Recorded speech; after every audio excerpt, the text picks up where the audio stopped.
Bonjour Dominique, ça va bien? Ça va bien, ça va bien. La voix cassée un peu, mais ça va venir. Qu'est-ce qui s'est passé là? Un petit peu trop de jasette, je crois. Trop de comptes. Le compteur a trop compté. Trop compté, mais il va se reposer, par exemple.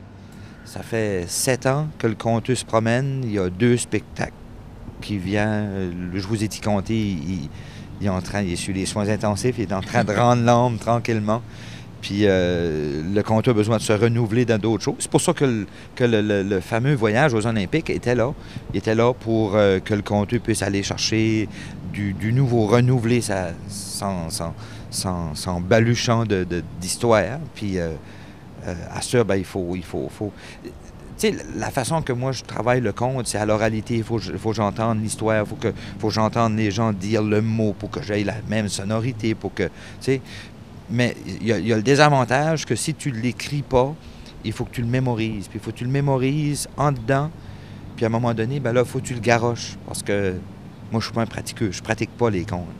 Parce que, avant ça, les vieux bonhommes qui couraient d'une maison à l'autre pour conter des histoires, il n'y avait pas de pratique le samedi soir, puis qui comptaient le dimanche. Ils n'avaient pas de ces affaires-là. Puis il y avait une beauté, il y avait un certain cachet dans ces affaires-là, dans cette façon de faire-là, qu'il faut garder. Il ne faut pas me placer de droit d'auteur sur les contes. Il faut les laisser libres de gambader comme ils veulent. Il contait l'histoire de la musique, il disait que ça avait commencé à Hollywood, au commencement de tout, en 1604. Vous oubliez que vous n'êtes pas là pour dire le contraire. Écoute, je rencontre des contes, des fois, des récits que je pensais qu'ils étaient de chez nous. Puis tu arrives en Alberta, puis le bonhomme te conte la même histoire. C'est pas les mêmes personnages, tu sais. Il a passé là, le conte, tu sais.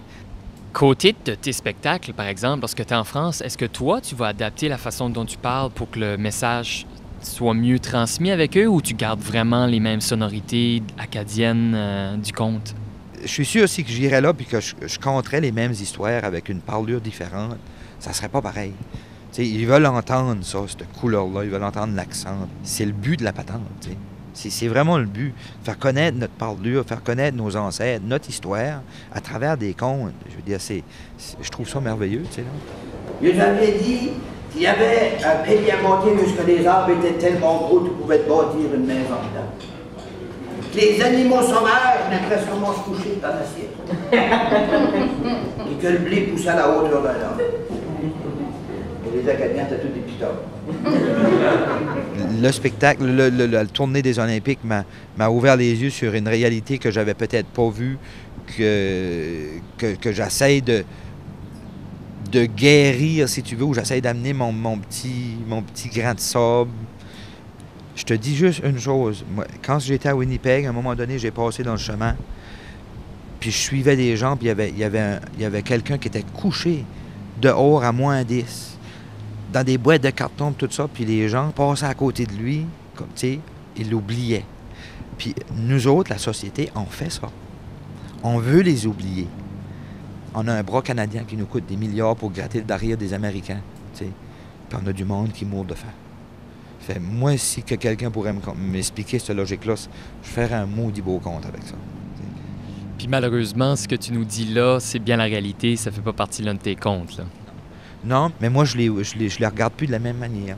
J'ai commencé par ça. Au moins ça. T'sais. Arrêtez de les... Puis gardez-les. Puis si tu as peur de garder, là, ben mets-la dans ta poche, puis garde ce que tu fais, puis donne-y de l'argent. T'sais. Mais il ne faut pas avoir peur de donner. Donc, c'est une belle leçon de partage. Donc, le conte te permet de partager aussi, de nous faire réfléchir, de nous faire nous divertir tout en ayant une belle morale. Donc, Dominique, on te remercie beaucoup pour nous avoir accordé cette petite entrevue. On te souhaite un bon conte ce soir. Ben, merci beaucoup, ça m'a fait plaisir.